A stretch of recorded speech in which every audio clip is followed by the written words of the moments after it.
um workshop gratuito dos contos de fadas e a pedagogia sistêmica. Isso mesmo, contos de fadas e pedagogia sistêmica. Então vamos lá, embarca comigo nessa ideia que assim é muito delicioso. Falar de contos de fadas é viajar no universo da criança. Nós mesmo como adultos, a gente tem, né, essa ideia muito legal na nossa cabeça. Eu duvido que se eu fizer uma pergunta aqui para vocês, vocês não tenham de cara uma resposta rápida. Qual é a princesa que vocês mais gostam? Isso mesmo, escreve para mim qual é a princesa que você mais gosta.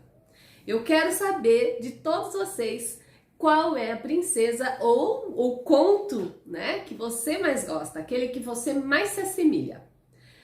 Bom, para a gente falar sobre os contos de fadas, é interessante que eu faça uma contextualização, tá?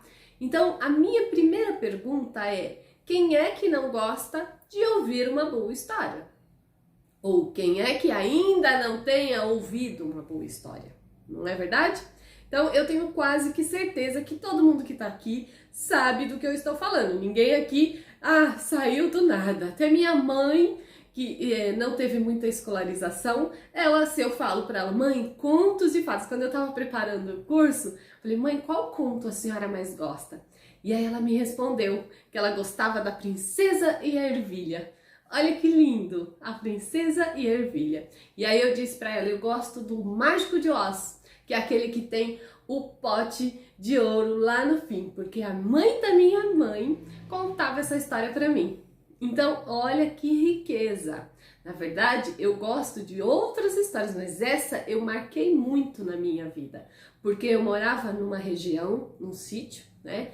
E lá tinha uma mina, onde eu imaginava que eu ia encontrar o pote de ouro. E tem, assim, várias histórias daquela mina, e nesse decorrer, quem sabe eu vou contando, mas é muito interessante, né, a riqueza de informações que a gente consegue lembrar e traduzir através dos contos de fadas. Vocês viram que só nessa pequena palhinha eu trouxe várias informações para você? Então embarca comigo nessa aventura e vamos lá! Bom, voltando à pergunta, quem é que não gosta de ouvir uma boa história? Bom, eu adoro ouvir uma boa história, porque as histórias infantis, elas são repletas de magia, encantamento e aventuras. E contém conteúdos internos que podem nos levar a lugares muito significativos. Olha aí, muito significativos. Lembra que eu disse que eu adorava porque eu tinha uma mina e eu imaginava que aquilo era um lugar onde eu ia encontrar um pote de ouro? Então, lugares significativos. Onde podemos desvendar mistérios ocultos da vida e sobre, aí entra o porquê da pedagogia sistêmica, o porquê das constelações familiares, tá? Então, entra sobre os emaranhamentos, lealdades e detectar os excluídos do sistema familiar para um olhar de repetição de padrões, tanto nos elementos quanto a gente pode ver nas ações e nos trabalhos executados a partir dos contos de fadas. Então, olha que riqueza! Com os contos de fadas, a gente vai poder desvendar alguns emaranhamentos. Vou só repetir o que foi dito aqui. A gente vai entender sobre lealdades, vamos detectar excluídos dos sistemas familiares e vamos olhar para os sistemas de repetição de padrões. Tá? Então, olha a riqueza que esse curso traz para você. E simplesmente o que? Um conto, tá? E no conto tem toda essa magia. E eu vou dizer para você, fica comigo nessa aula até o final que você vai receber um presente. Fica comigo até o último vídeo que vocês vão ter um presente, uma forma de estar aprendendo muito mais ainda. Bom, a importância dos contos de fadas. O que eu quero colocar aqui para vocês é que os contos de fadas, eles não são só para distrair a criança, né? Quando eu sou educadora, né, a minha base é dentro da educação, então já dei aula, sei muito bem como lidar com o universo educacional, né? Fui diretora durante 20 anos, 22 anos na minha vida, na minha trajetória, e atuei como docente durante 2 anos em sala de aula, tá? Então, eu começava as minhas aulas sempre contando uma história. Eu já usei fábula, usei histórias, usei livros de 365 histórias para ler, que é esse aqui que eu levava para a sala. Eu usei metáforas, eu usei o Pequeno Príncipe. Então, assim, todos os dias eu iniciava a minha aula contando uma história. E a partir da história que eu contava, eu dava a introdução do tema. Então eu sempre buscava fazer uma conexão com o tema que eu ia debater naquele dia de aula, com aquele assunto, né? Eu buscava trazer um conto para fazer essa introdução. Isso é muito interessante, vocês vão aprender isso no curso que eu vou estar apresentando para vocês, tá? Como fazer essa integração, tá? Mas eu já digo para vocês, a importância dos contos de fadas é os contos de fadas, eles interagem com a mente do indivíduo, tá? Independente da idade. Então, se eu começar aqui agora falando de um conto de fada, vocês vão entrar e vão embarcar nessa viagem. Vocês vão ver, calma, vocês vão sentir. A gente consegue se conectar no conto para poder transmitir aquilo que o nosso inconsciente está fixado, tá? Então, uma pessoa que falou muito dos contos de fadas, inclusive é uma dos autores que eu li muitas vezes, diversas vezes eu li o livro dele, tá? É o Bethlen, tá? E ele averigou o quanto as histórias não são H-histórias, são E-histórias, tá? O quanto as histórias, em sua forma original, podem influenciar no desenvolvimento infantil. Então, as histórias, as criações podem influenciar no desenvolvimento infantil. Então, vamos olhar aqui o que Bethlen está falando. Essas histórias, elas têm um fator que auxiliando o infante, a criança, na busca pelo significado da vida. Que no futuro ela poderá olhar de forma mais racional e objetiva e subjetiva para todos os critérios e conceitos que ele formou durante estes anos. Então, olha a importância que esse autor nos traz, tá? Ele diz que se a gente pegar um conto, no futuro a gente vai ter uma forma racional e subjetiva, tá? Para entender os conceitos durante esses anos, então, que a gente viveu. E, gente, faz uma análise. Pega aí agora o conto que você mais gosta. Vamos fazer isso? Pega aí o conto que você mais gosta. E entenda o porquê é que eu gosto desse conto. Faça essa pergunta. Isso. Feito. Agora, eu quero que você faça uma interação com a sua maturidade. Com quem você é na atualidade. Qual a sua ação? O que você vem fazendo efetivamente. Não vamos falar de profissão, tá? Não coloca a sua profissão, mas coloca aquilo que você vem fazendo dentro da sua profissão. O que você vem entregando a mais. Vamos chamar assim. Quais os seus padrões?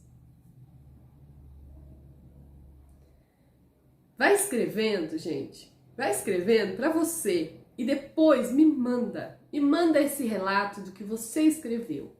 Porque eu tenho absoluta certeza que quem você é hoje é muito daquilo que você leu na infância, ou que você acreditou. Eu, por exemplo, eu não disse para vocês que eu amo o Mágico de Oz?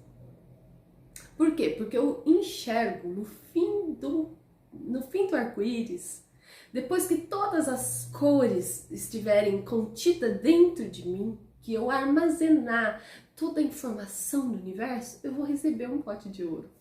Juro pra vocês que eu enxergo isso em todas as ações que eu vou fazer. Eu tenho certeza que toda essa minha entrega aqui pra vocês, no final de tudo isso, eu vou receber um pote de ouro. Vocês querem saber o porquê que eu tenho essa certeza? Porque eu tô entregando o meu melhor.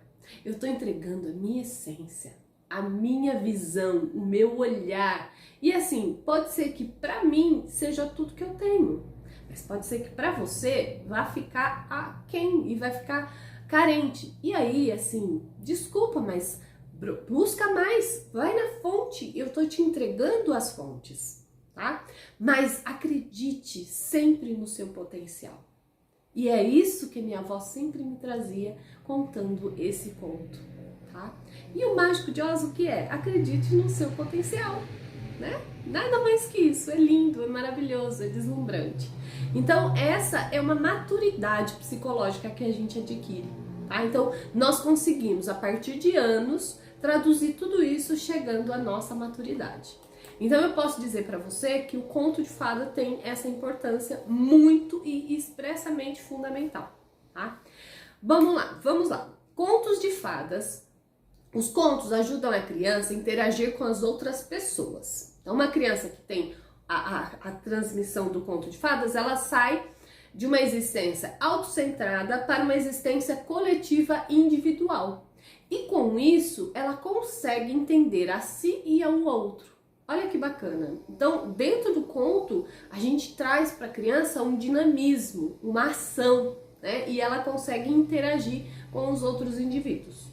Outro aspecto importante é que os contos se comunicam diretamente com o inconsciente do indivíduo, em que o mesmo pode se deparar com uma bruxa má, tá? Os lobos, os heróis, as princesas que permeiam dentro do nosso imaginário e dentro da vida real, né? Então a gente busca todos esses personagens na nossa vida real. Então a gente vai buscar a bruxa, a princesa, o herói, né? A gente vai buscar todos esses personagens na nossa vida real. Os contos de fadas possuem uma essência que perpassa por vários séculos. E olha, gente, dentro desse estudo eu descobri assim, muito antes de Cristo já existia contos, tá? Muitos, os egípcios lá na era anterior já existiam os contos, tá? No entanto que quem é cristão, né, já viu a criação dos 10 mandamentos, né, como foi ali esses filmes que falam sobre os 10 mandamentos, lembra muito bem que Moisés, ele falava em metáforas, né, e o pai dele, né, o pai de Moisés, o verdadeiro pai de Moisés, né, ele contava as histórias, e a mãe de Moisés, a verdadeira, não a princesa, mas a mãe de Moisés também contava as histórias para ele, né? Então ele foi preparado em termos dessa conduta, tá? Ali eles se reuniam. Se vocês assistiram esse filme que tem na TV Record, se eu não me engano, né? Ele traz bem essa explicação. E que era essa? Muito antes de Cristo, né? Então olha, contos existiam há milhões de anos, tá? Então a gente pode realmente manter esse contar histórias, né? E não precisava ser só contos infantis. Então a gente ouvia as histórias de diversas fontes, tá? De diversas áreas. Bom, os contos, eles se mantêm por a maior parte inalterado. Estes contos clássicos, tá? São inalterados. E os demais também, né? Os contos bíblicos, tudo isso vem sem muita alteração. Por quê? Porque precisa de significado. E se fica mudando muito, perde o significado, né? Essa é uma explicação lógica que vem de base, tá? E ela possui uma estrutura psicológica, sendo uma classe universal. Ele caminha por diferentes gerações e culturais. E mesmo assim se adapta numa certa medida ao país ou onde ele ocorre dentro de um novo enraizamento, tá? O tema fundamental vai permanecer intacto, pois ele exprime um processo comum a todos os seres vivos. Então o fundamento, tipo a princesa, né? O que é a ação da princesa vai permanecer intacto. Pode mudar a cor do cabelo, pode mudar alguns aspectos, tá? Pode mudar a roupagem da princesa, pode mudar alguns aspectos, mas o tema fundamental permanece intacto, tá? Então essa é a grande vertência. Quem fala isso é Von Franz. Von Franz é um dos grandes autores de contos, tá? Então vamos lá.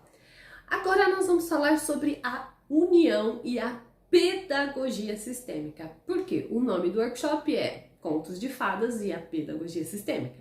tá? Então eu não poderia deixar esse vácuo, né? Dá a impressão que a gente só vai falar de contos de fadas, mas não. A gente vai agora falar sobre a pedagogia sistêmica. E para quem ainda não conhece, eu peço licença. Para quem já conhece, para quem de repente tem aí já, né, 1 milhão de informações, mas eu peço licença para ser básica e estratégica, né, para falar apenas o necessário do que a gente vai precisar. Claro que eu sou pedagoga sistêmica, então assim, quem quiser conhecer mais pode estar me procurando e a gente vai estar falando e explicando e orientando e passando aí informações e te encaminhando para um conhecimento maior, tá? Mas a pedagogia sistêmica nos possibilita uma postura que olha além do que é visto. O que significa olhar além do que é visto? Olhar o significado, tá? Ou seja, para além do problema, entende? E com este olhar já aponta para as soluções. Olha aí, o que o Van Frans acabou de falar? Ele acabou de falar isso de uma forma totalmente diferente, tá? Então, a linguagem dos contos de fadas, ela transmite para a pedagogia sistêmica, com formas e palavras diferenciadas, tá? E o encontro entre o conto de fadas e a pedagogia sistêmica tem sido em si de muitas possibilidades. Possibilidades quais? De acesso às forças do sistema de uma criança, capaz de fomentar a aprendizagem real. Então, ó, tudo que eu já li até agora, tá? Tudo que eu fui explicando, tá aqui falando. No ritmo de cada um.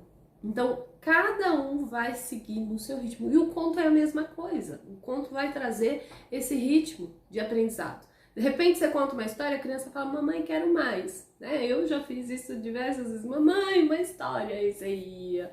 Eu até decorava as histórias e nem lia mais. De tanto que eu contava. Então, a coisa vai sistematizando. E cada um vai ter um ritmo. Cada um vai ter uma chavinha na hora certa.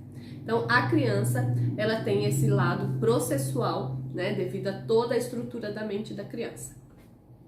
E tudo isso, a gente tem a intenção de que isso seja preservado os gostos e as vivências com um olhar de amorosidade e respeito, tá? Então, o que a pedagogia traz é esse olhar de amorosidade e respeito pela criança, pelo que ela traz, pelo que ela reporta, pelo que ela necessita expressar para que a gente possa entendê-la na essência, tá? Por quê? Se eu a condenar, eu estou perdendo essa linguagem, eu estou perdendo esse olhar da criança. Então, eu olho com essa amorosidade, com esse respeito, com essa intenção boa de aceitar o que a criança está me trazendo, tá? Porque a gente vai deparar aí com, não é só uma beleza, tá? Não é só uma riqueza. Então, a gente vai deparar com diversas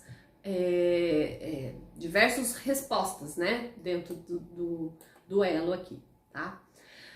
Bom, a gente tem também as características dos contos de fadas. E dentro das características, em uma maior parte, é um texto narrativo, tá? Mas pode haver trechos descritivos. Então, a gente pode enfrentar a narrativa e a descrição, tá? Pode ser que aconteça.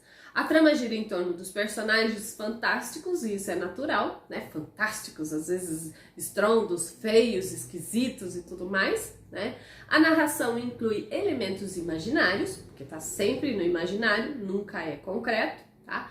O personagem principal busca a realização pessoal. Não seria natural, né? Você estar ali buscando uma realização que não seja de âmbito pessoal, tá? A história costuma ser contada em terceira pessoa. Geralmente, o pano de fundo de um conto de fada é uma floresta, um bosque, um palácio, um pequeno povoado, um arco-íris, eu não posso esquecer, que é um bosque, né? Um lugar, um espaço, um lago, né? Então tem sempre essa conotação. A maioria dos contos de fadas atuais são histórias infantis. Tá? São histórias infantis que encantam e reencantam, tá? E aí, eu faço uma pergunta para você que tá aqui comigo, né? Quais portas se abrem ao ouvir e contar histórias? Você saberia me dizer agora, instantaneamente, qual é a porta que está se abrindo ao ouvir e contar uma história? É uma boa pergunta, não é não? Eu sei que é uma boa pergunta, por isso eu deixei ela aqui. E agora nós vamos falar sobre a questão das imagens e da visão simbólica. Lembra que eu disse lá, calma, segura as palavrinhas aí? Então, as portas que se abrem é a porta do inconsciente, tá? E a porta do inconsciente que a gente vai olhar para aquilo que Jung, né? Quem não conhece, Jung é um psicólogo, né?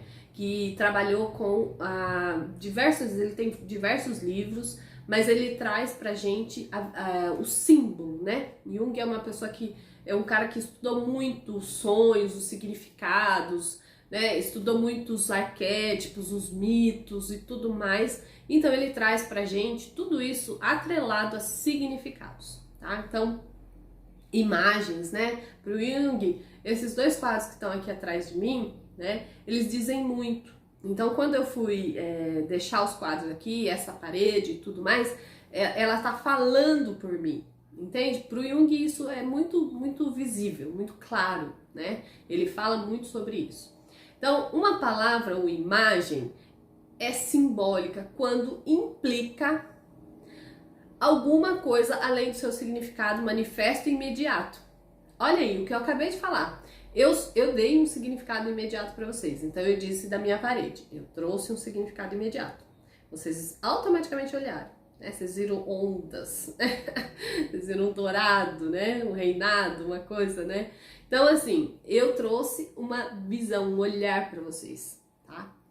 Essa palavra ou imagem tem um aspecto inconsciente, mais amplo, que nunca é precisamente definido ou inteiramente explicado. Então, eu não preciso explicar para vocês o que eu quero dizer com o que eu estou mostrando, entendeu? Basta que eu dê uma citação, e foi o que eu acabei de fazer. Então, assim, que vocês comecem a entender o significado, vocês começam a observar e sentir e emanar isso dentro da sua essência. Tá? Então é isso que Jung fala, não precisa de palavras, basta ter o símbolo. E aí eu te pergunto, quando você olha para um símbolo, você já não vê que ele está cheio de significado? Todo símbolo tem significado, né? Então é muito importante que a gente comece a observar essa parte simbólica, tá? Curiosidade sobre os contos de fadas. A maioria dos contos de fadas são clássicos, tá? A gente conhece, né, na atualidade, muitas histórias que vêm da base do original, tá? Bastante diferentes, algumas sofreram adaptações e outras não, tá? Mas tudo isso foi por conta da moral e da ética. Algumas adaptações foram feitas por moral e ética. Apesar da nomenclatura, nem sempre as fadas são personagens do tipo de texto. Tá? Então nem sempre você vai encontrar só a fada, você vai encontrar também a bruxa, o herói, né? O menino entra no herói. Mas assim, vocês vão encontrar ali toda uma composição, palavras e significados. Tá? Quando o conceito surgiu no Brasil, no século XIX, os contos de fadas eram chamados de contos da carochinha. Já ouviram falar, né? Todo mundo já deve ter ouvido lá nas aulas de professoras de primário sobre os contos da carochinha. Então vamos lá. Inconsciente versus consciente coletivo versus inconsciente coletivo, tá? O que está registrado nesse mapa, tá? Mitos, arquétipos, contos, fábulas, metáforas. A psique é o eixo do mundo. Quem fala isso é Jung. A psique é o eixo do mundo. Para Jung, a psique é o eixo para o mundo, tá? Bom, o mito em um determinado momento, compila uma quantidade de arquétipos, de ideias muito poderosas, entrelaçados a uma matéria muito inteligente. Então, o mito, ele é um arquétipo, tá? Então, se a gente pegar a mitologia, né, os reis, os gregos, né, tem muita mitologia grega, né? Então, eles são, antes de mais nada, um arquétipo da grande natureza, tá? Os contos de fadas são uma diluição dessas ideias. Então, o mito, depois vem os contos de fada. Então, primeiro vem o mito, vem o arquétipo, depois vem o mito, depois vem os contos de fadas, que é uma diluição. Então, o conto de fada, ele se dilui dentro desse arquétipo, tá? Desse entrelaçar.